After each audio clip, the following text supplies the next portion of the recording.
I was getting divorced, and it was a sad time. I actually couldn't sing anymore. I was so heartbroken for the divorce.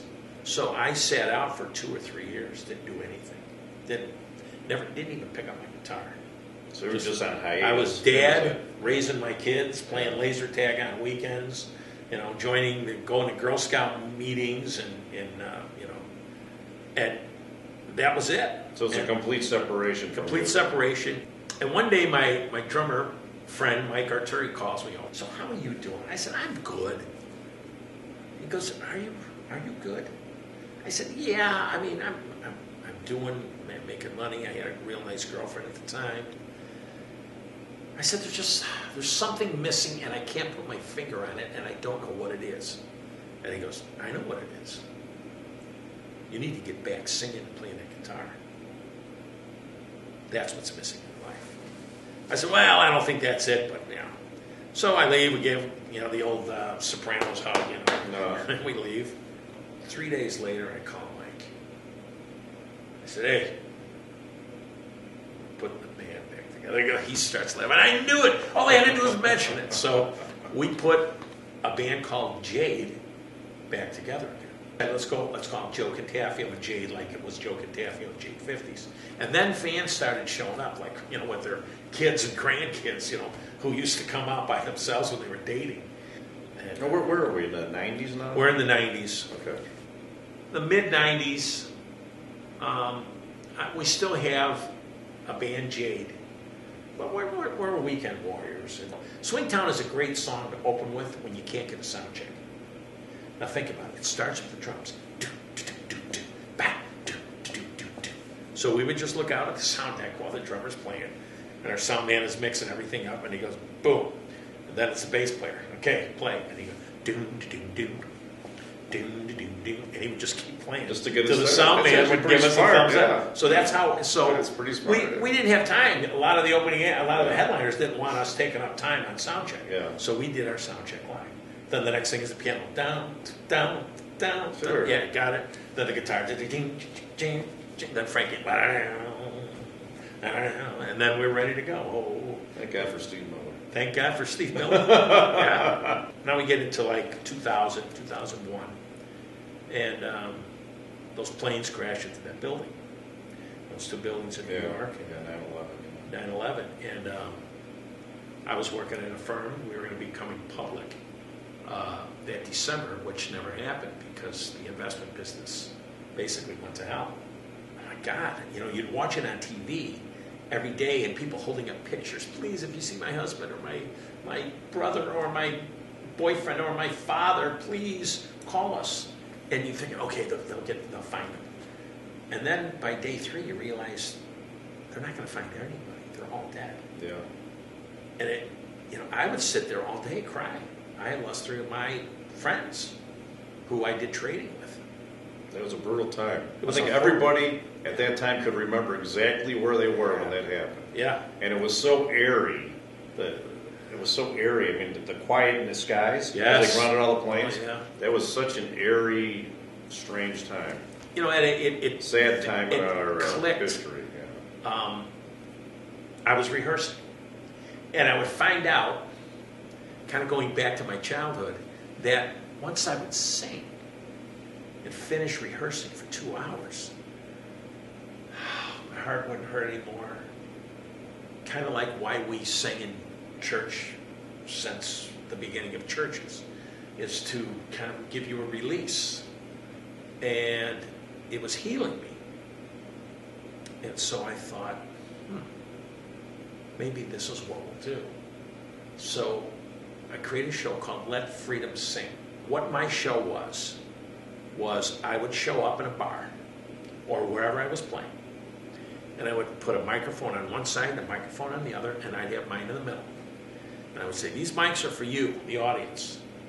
I wouldn't do any original music. I just did music that everybody kind of knew the words to. And then random people would come up and just sing come on up and sing with me. Well, by the end of the night, there'd be like 10 people on this mic and 15 on that one, and people crowding in on mine, and everybody singing. There'd be nobody in the audience, but everybody be on stage singing. And Yeah. that was the idea. Yeah. I keep thinking of Rudy Giuliani saying, hey, get out, go out. have fun. This is the land of the free and home of the brave. They're hiding in caves. We're not. Right. Adopted a New York firehouse. Turns out to be Engine Company 55, who happen to have their firehouse on Broome Street in Little Italy. Okay. So I send them a letter, and about 3 weeks later, I get a response on an email from firefighter John Olivero, who wants to know more about me and what I was about. Why don't you come to New York and meet us? And I'm like, oh my God. So a flight attendant for, I think it was United. What made you do that? Just out of You know, curiosity? it just was something I had to do. I don't know why I did it. Okay. I can't even explain it today. Okay. It's just, I knew I had a talent, and I knew I wanted to use it. And so I would go fire boots and do these gigs, and I wouldn't charge to get in. I wouldn't charge the club anything. I wanted people to make the effort, put their money in the boot. And if you just wanted to come out and not put a dime in the boot and just sing with us, that's cool too. Okay. We're all Americans. We're all in this thing together. Berghoff Beer became a sponsor, so they would put $500 in the boot every show. Wow. Nice. Freddie Hoffman had me in all of the Snuggeries and down at the train station and at Famous Freddy's and all his restaurants. And, Freddie would dump some money in the boot every time. So it was starting to build.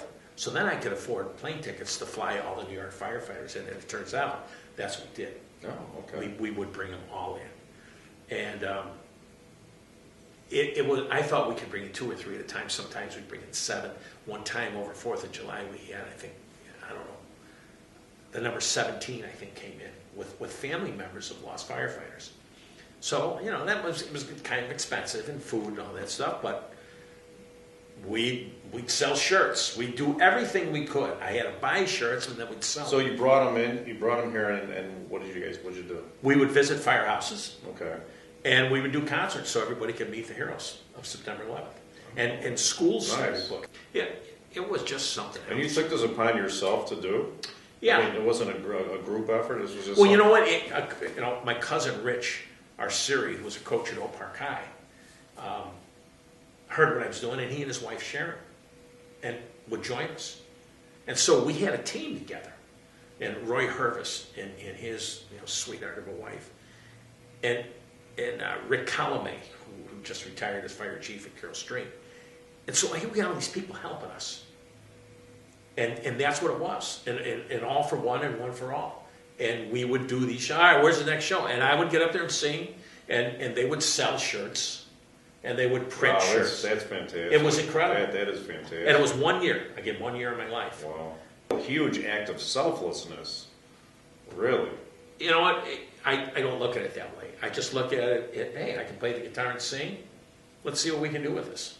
Stephen Russell was killed at Engine 55. His brother Cliff called me as it was winding down, I think at the end of August, and said, how do I continue to heal when you're done?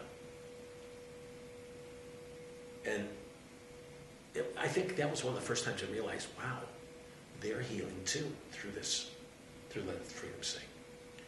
So I said something I thought was macho. I said, well, we'll take it to the troops.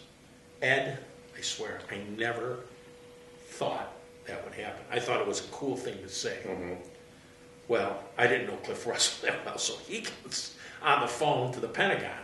Really? And because he's the brother of a lost firefighter, they take his call. And he starts making some noise. And next thing I know, we're doing a concert in Barrington, Illinois with the Speaker of the House.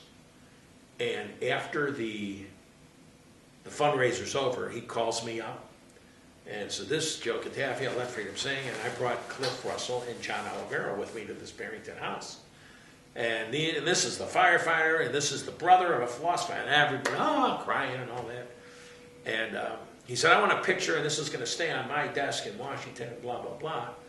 And I whispered to Cliff, I said, hey, he's using us for a photo op. Let's use him. And so Cliff grabs, and I thought the Secret Service coming out behind the curtains and stuff. Yeah. He grabbed the Speaker of the House, and he says, put us overseas. What the heck? And the Speaker says, what the hell are you going to do overseas? And I jumped and I said, well, I'll put a band together and we'll entertain the troops. And I'll bring him. And he can thank the troops for avenging the death of his brother. And the speaker goes, that's a good idea. You got a card? And I give him my card. He goes, I'll call you this week. And I'm thinking, yeah, right. He just wants to get out of here. Yeah, I'll give you a call. I'll call you, baby. Yeah, sure. You know, and so during that week, I get a call. And he says, I'm going to put my guy on the phone, and he's going to tell you what you have to do.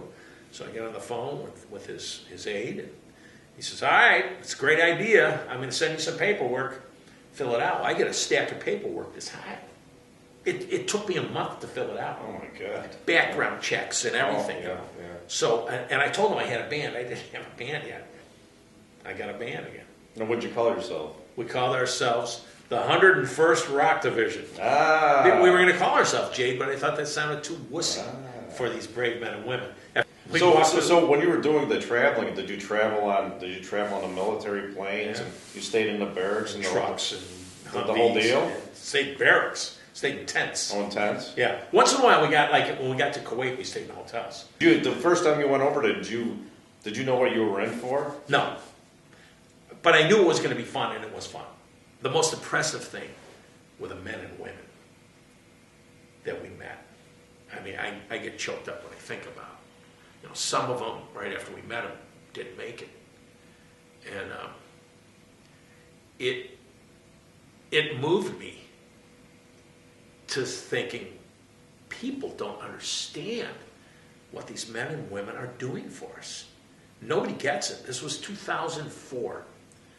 And I was just heartbroken almost that nobody understands what American veterans do for our country. You know, a lot of times I would hear them say, yeah, we're over here fighting war, America's at the mall. And it's true in many cases. Now, there are a lot of veteran supporters out there, but I wish there were more. Which brings me to the next chapter of my life. So we finished our tour over there. We played everywhere. We played the Palace. How many years did you do that for? Well, we did Iraq. You mean that tour was a month long? Oh, a month. But I stopped playing the 101st Rock Division. We would play bases, and I would do VA hospitals. I still do. I'll be doing a VA hospital in a couple of weeks, but I do it solo now. Okay.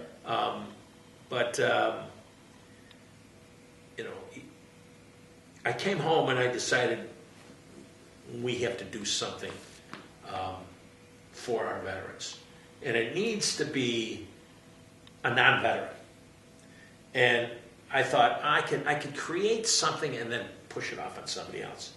So I met this guy named Tony Weber from Southwest Museum Services. He wanted to meet me and see if he could get me excited about creating a museum. And I already had an idea about this project, and he let me know that the National Veterans Museum name had been relinquished by the VA, so we acquired the name.